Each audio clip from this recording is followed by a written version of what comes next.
कहानियां आसपास की, जीने के एहसास की। इसी टैगलाइन के साथ आरबीएस मोइन स्टोरीज पर मैं हूं आपका दोस्त मोइनुद्दीन चिश्ती, हाजिर हूं एक नए मोटिवेशनल वीडियो के साथ।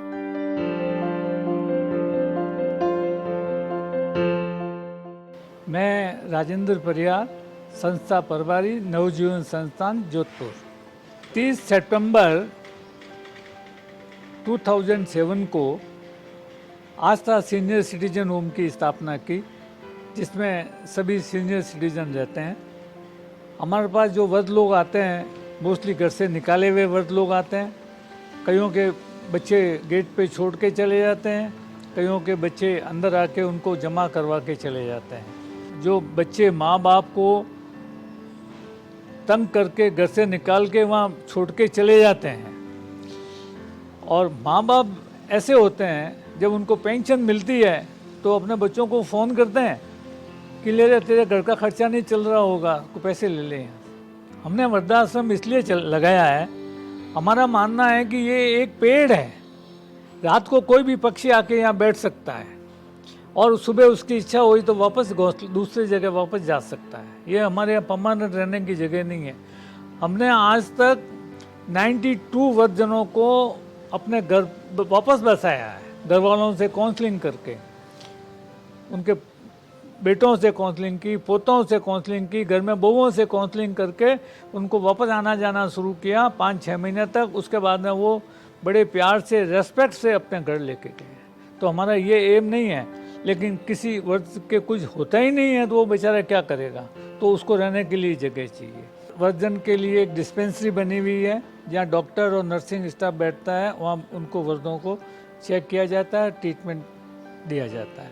एक फिजियोथेरेपी सेंटर बना हुआ है, एक डॉक्टर आता है, सबको एक्सरसाइज कराता है, तो उनके सबके जो हाथ पांव जो अकड़ गए हैं वो चलना फिरना शुरू हो जाए। एक लाइब्रेरी का भी बना हुआ है, वहाँ सभी लोग लाइब्रेरी में बुक्स पढ़ने के लिए आते हैं। एक सर्व धर्म मंदिर बना हुआ है, जो जितने भी धरती के ऊपर भगवान हैं वो सबका एक वहाँ मूर्तियाँ लगी हुई है। सत्संग हॉल बना हुआ है, वहाँ किसी भी साधु महात्मा को या किसी भी ज्ञानी को बुलाकर प्रवचन कराया जाता है और सभी लोग उसको बड़े ध्यान से सुनते हैं।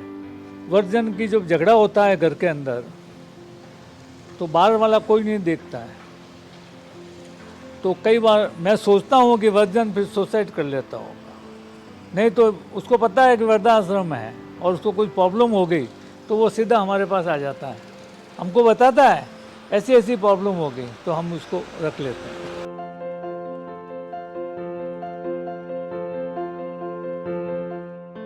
कई बार हमारे पास वृद्ध लोगों के टेलीफोन आते हैं कि परियार साहब हमारा बच्चा बहुत तंग कर रहा है, तो क्या करें।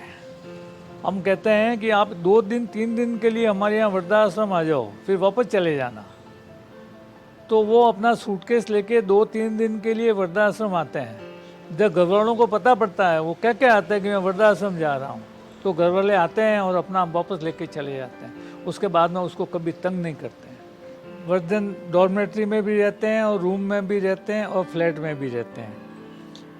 हमारे यहाँ जो वृद्धाश्रम में रह रहे हैं अभी 75% लोग फ्री रहते हैं, उनसे हम कोई चार्जेस नहीं लेते हैं। और कईयों के पास 50-60 हज़ार रुपये पेंशन मिलती है, वो अलग रूम में रहना चाहते हैं, अपना एयर कंडीशन लगाना रूम में रहना चाहते हैं, तो उनके लिए हम लोग एक नॉमिनल चार्जेज 4500 रुपीज़ लेते हैं उनको, तो वो वहाँ रह सकते हैं। बहुत अच्छा लगता है मेरे को, यहाँ बहुत अच्छा लगता है हमारे बहू जी।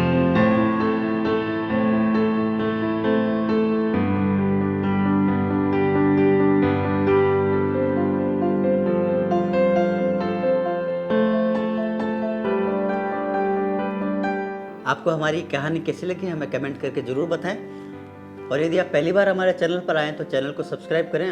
हम आपके लिए ऐसी ही मोटिवेशनल कहानियाँ लेकर आते रहते हैं।